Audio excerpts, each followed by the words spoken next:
Zvonko Paunović, pomoćni trener u seniorskoj ekipi Izvora Bukovičke banje i prvi u drugom timu koji odmara ili ne odmara, to ćemo saznati. Poželit ću vam puno uspeha i da ovu godinu završite onako kako ste i započeli praktično prvim mestom. Kakvi su utisci na početku nove kalendarske godine i kakvi su planovi kada je u pitanju ne samo drugi tim, već i seniorska ekipa?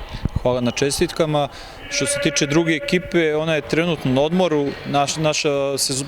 Prvi deo sezone je završen početkom decembra, trenirali smo ceo decembar, naravno s manjim intenzitetom, ispravljali tehničke greške, neke nedostatke i krajem decembra smo učestvovali na 2 međunarodna turnira u Beogradu, novogodišnji turnir Terme Čatež i Trofej Beograda, i devojke su od 28. decembra na odmoru do 20. januara. Mislim da će im prijati pauza, stvarno od retko kad one znaju da ja retko kad dajem slobodan dan i posle utakmice odmah treniramo, tako da sam ih stvarno pustio da odmore, jer početak drugog dela prvenstva kreće nam tek prve nedelje aprila, tako da imamo dosta vremena da se pripremimo za taj drugi deo. Koliko je u takvim uslovima teško motivisati ekipu da radi? Zna se da su utakmice nešto što sigurno donosi tu neku želju za radom, a one će izostati vratno u ovom periodu. Pa dosta, pogotovo što će nama pauza biti skoro 4 meseca, to je stvarno mnogo za te devojke, pošto one su u tom periodu gde stvarno treba im i dosta treninga, a naravno da bi se to rezultiralo, da vidimo šta smo do sad naučili i uradili, moramo da igramo utakmice. Međutim, naša nesreća je to što imam stvarno malo ekipa u našoj ligi, grupa Zapad, samo 8, tako da ne vredi, moramo tako da se snalazimo. Iskoristili smo ovu priliku da odigramo ta 2 turnira za 98. godište. Moram spomenem da su to stvarno 2 dobra turnira. Prošle godine naša ekipa bila druga u toj generaciji, ove godine smo bili 7. na oba turnira, s tim što smo stvarno sa dosta mlađom ekipom odigrali oba turnira i mislim da možda je mala i greška što smo se prijavili na oba, ali htjeli smo da vidimo gde smo u odnosu na region. Pošto sa domaćim ekipama iz Srbije smo, moram kažem, pobedili sve, a ekipe koje su iz Makedonije, Slovenije, iz Crne Gore, imali smo priliku da se takmičimo i sa njima, izgubili smo sve utakmice po 1-2 razlike, s tim što moram kažem da je to bilo za 98, a naša većina devojaka je bilo 2000.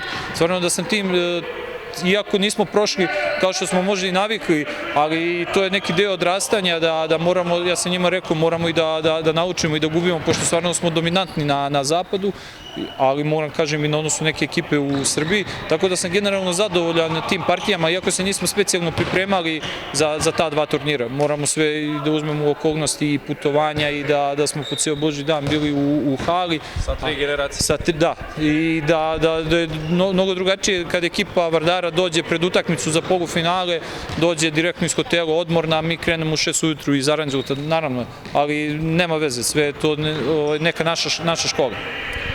Putujete zajedno sa timom u Holandiju 12. Kakva su razmišljenja u stručnom štabu? Šta očekujete od dvomeča protiv ekipe Šuler?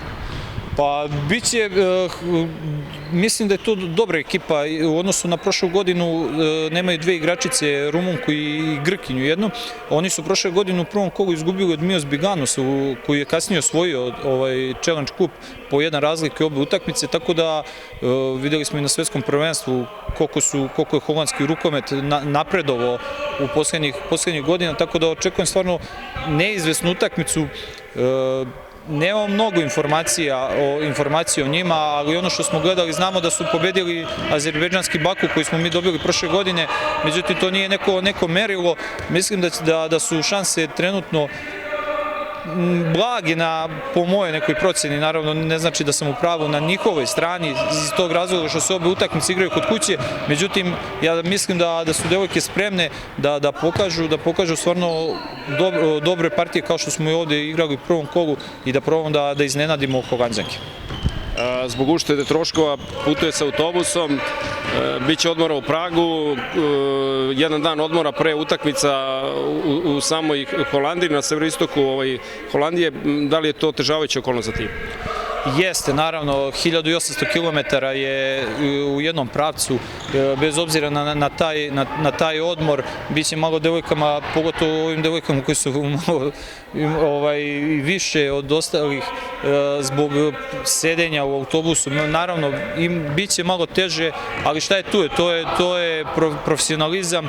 Moramo da znamo, i devojke su i svesne u kakvoj situaciji i država i klub, i da je stvarno zbog smanjenja troškova primorani smo na taj potez, ali mislim da to će se sve zaboraviti kad mi stignemo u Holandiju i odradimo taj prvi trening oporavka, sve će se zaboraviti i naravno niko više neće nas pitati na terenu da li smo mi došli avionom ili autobusom.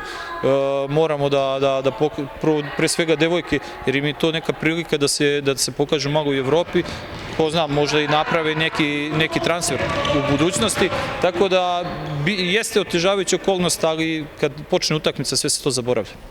Hvala vam veliko na ovom razgovoru, želim vam puno uspeha sa seniorskim timom, naravno dobro zdravlje, jer će ono svakako biti neophodno s obzirom na intenzitet utakmica koja nas očekuje. Hvala vam.